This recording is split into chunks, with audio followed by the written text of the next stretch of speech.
Assalamu alaikum wa rahmatullahi wa barakatuh. Hello everyone, it's Zainab. Welcome back to my daily reading of Shi'ism from Quran by Sayyid Jawad Zaidi.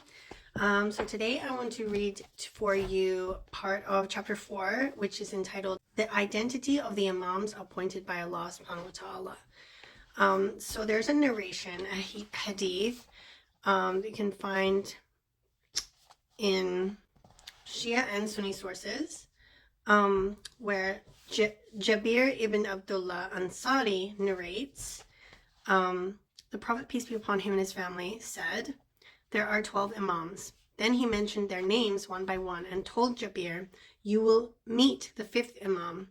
Say my salams to him.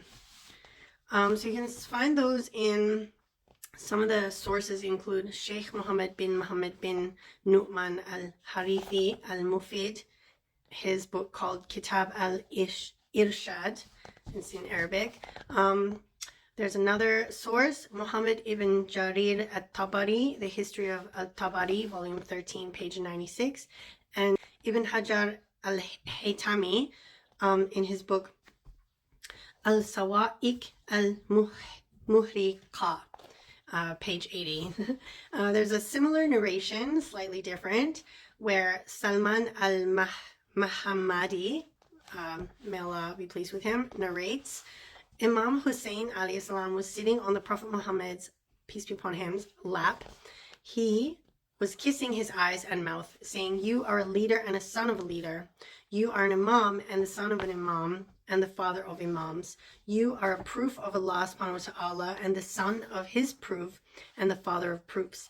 They will be 9 in number and they will be from your progeny, and the 9th of them will be the Qa'im, the one who will rise.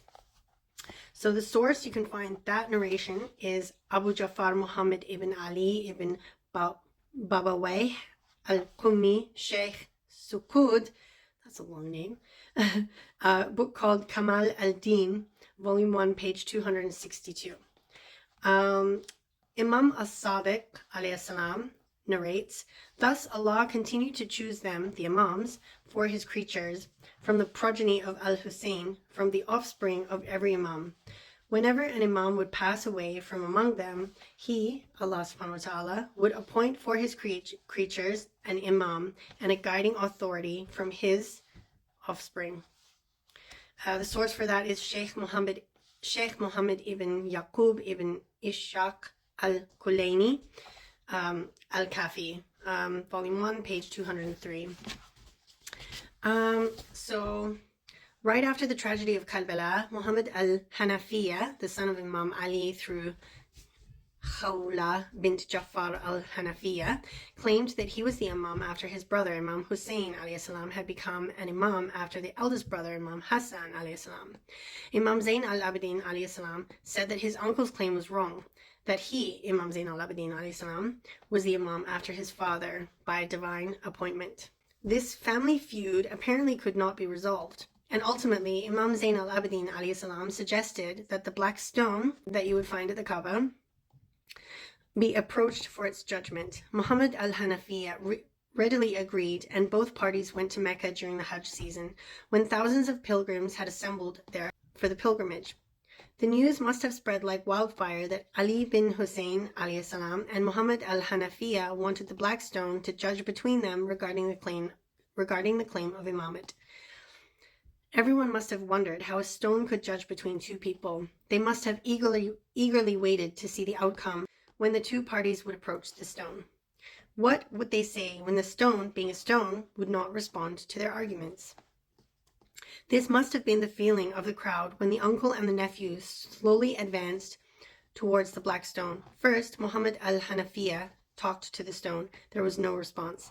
Imam Zain al-Abidin alayhi salam said, had you, O uncle, been the wasi means a possessor of knowledge from God, and Imam, it would certainly have answered you. Muhammad al-Hanafiya said, now, O nephew, you pray and ask it. Imam Zain al-Abidin alayhi salam prayed to Allah and then asked the black stone to declare who is the wasi and the Imam after al-Hussein, son of Ali alayhi salam. There was a tremor in the stone, and then Allah subhanahu wa ta'ala made it speak in Arabic. O Allah, verily wasiya and imama after al-Hussein ibn Ali is for Ali ibn al-Hussein, the son of Ali bin Abi Talib and Fatima bint Rasulullah. Muhammad al-Hanafiya was astonished by the verdict, accepted the verdict, and declared his allegiance for Imam Zain al-Abidin alayhi salam right away. MashaAllah. This dispute was the beginning of the end of the Kaisaniya movement, which wanted to accept Muhammad al-Hanafiya as Imam. The schism in the Shia rank was arrested, and as it was only a family feud, Yazid could not object to it in any way, but the miraculous nature of the episode and the timing served its purpose. The pilgrims, on returning to their homes, must have felt compelled to narrate this strange story, and thus the Shias throughout the Muslim world came to know, without any formal proclamation, that Imam Zain al-Abidin alayhi salam was their divinely appointed leader and the guide.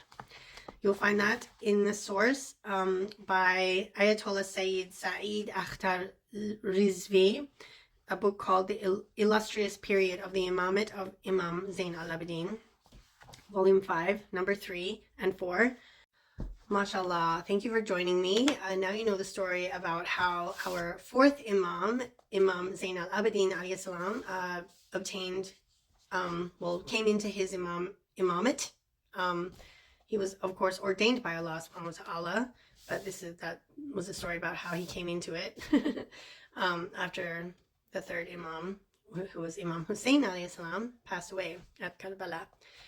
So inshallah, I hope you will join me tomorrow, and tomorrow I'm going to read you the story about how our ninth Imam Jawad alayhi salam, came into his imamate as well. Okay, until then, stay blessed and stay tuned.